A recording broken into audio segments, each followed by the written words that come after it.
Welcome to Revelation Unraveled.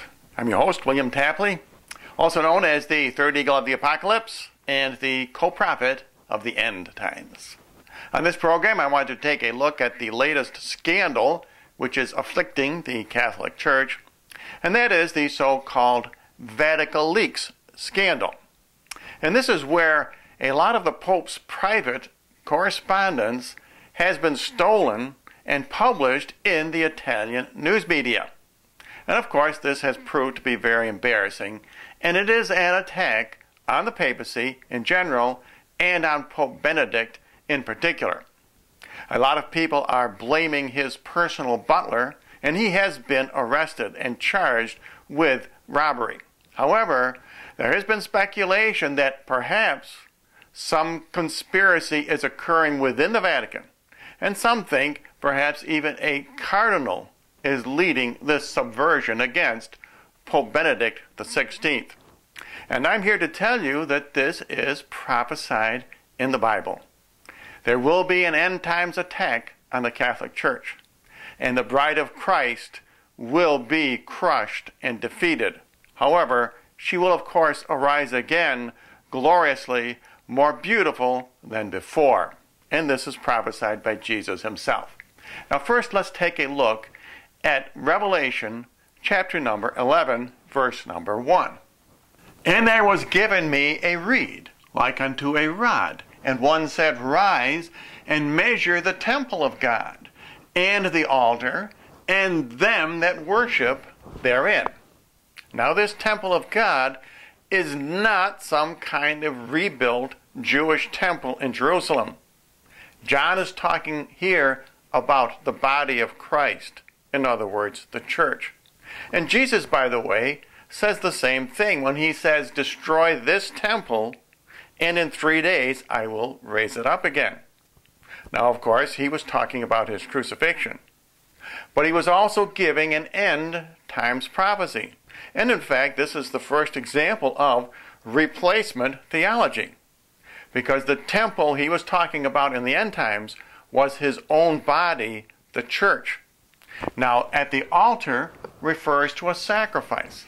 And the sacrifice is the symbolic sacrifice of the Eucharist. And of course, that will be taken away in the end times. That is what is meant by the abomination of desolation, spoken of by Daniel the prophet. And them that worship therein are, of course, the faithful Christians. And moving on to verse number 2. But the court which is without the temple, leave out and measure it not, for it is given to the Gentiles. Now the court which is outside the temple refers to all the externals of the church. For example, all the convents, all the seminaries, all the Catholic schools and universities, the high schools, the parochial schools, the hospitals. All these will be taken over by the Gentiles. Now in this case, Gentiles does not refer to non-Jews, but rather to anti-Christians. For example, that is what Barack Obama is attempting to do by forcing all Catholic institutions to provide health care which pays for free contraceptives, sterilizations, and abortifacient pills. Of course, all these please the Antichrist to a great deal. And now let's continue. For the holy city they shall tread underfoot for 42 months. Now the holy city in this case does not refer to Jerusalem, but it refers to Rome and the Vatican City, as I will explain in a few minutes. Now at the same time which the Gentiles are treading the church underfoot, and that's what this Vatileaks scandal is all about, God sends his two prophets, Enoch and Elijah. And as you know, I believe they are already here on earth now, performing their duties, just as I believe the Antichrist and the false prophet are also here, operating behind the scenes. And now let's look at verse number 3. And I will give power to my two witnesses, that is, Enoch and Elijah, and they shall prophesy 1,260 days, clothed in sackcloth. Now this 1,260 days is not a symbolic number. That is the real number of days. Now I know some people say that that symbolizes 1,260 years or 1,260 months, but it is the same time as the 42 months that the church is tread underfoot. In fact, that's why John gives two different descriptions for that length of time. Because if he did not, you would normally assume that you do have to look at it symbolically. In other words, the 1,260 days would symbolize some other length of time. But John verifies that that time is correct by using two numbers, 1,260 days, 42 months. They must equal the same amount of time. And now let's look at verse number 6. These have the power to shut heaven, that it rain not, in the days of their prophecy. For example, I believe Enoch and Elijah are responsible for that drought in Texas, and have power over waters to turn them to blood. We saw that plague also in Texas and in many other places around the world. And to smite the earth with all plagues as often as they will. Now this all plagues encompasses a lot of different catastrophes. And I believe all these animal, fish, and bird deaths which we are seeing around the world, huge numbers, I believe this is Enoch and Elijah's way of warning us that we are in the end times. And now, moving on to verse number 7.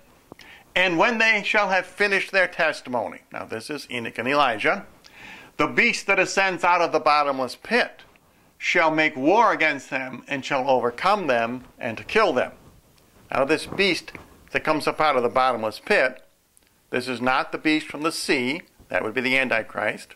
It's not the beast from the earth, that would be the false prophet. Rather, this is the one world communist tyranny, what we know today as the New World Order. They hate Christianity, and of course they hate Enoch and Elijah. And they will kill the two prophets. Moving on to verse number 8. And their dead bodies shall lie in the streets of the great city. So now where are Enoch and Elijah killed? We will find that John here is not talking about the city of Rome, which is what ordinarily the great city would be. Instead, John is juxtaposing the great city, here in verse number 8, and the holy city in verse number 2, which spiritually is called Sodom and Egypt, where also their Lord was crucified. Now there's only one city in the entire planet where their Lord was crucified. Therefore, the great city, in this case, must be Jerusalem.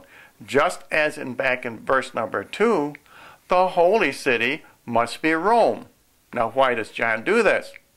So John has set up a very clever juxtaposition here. He wants to make it clear that in the end times, the holy city that will be tread underfoot is the Vatican City, in other words, Rome. But he can't tell his readers that Rome is a holy city because in his time, all the Christians were well aware that Rome was a very pagan city. Therefore, he calls Jerusalem the great city, and therefore the holy city must be Rome.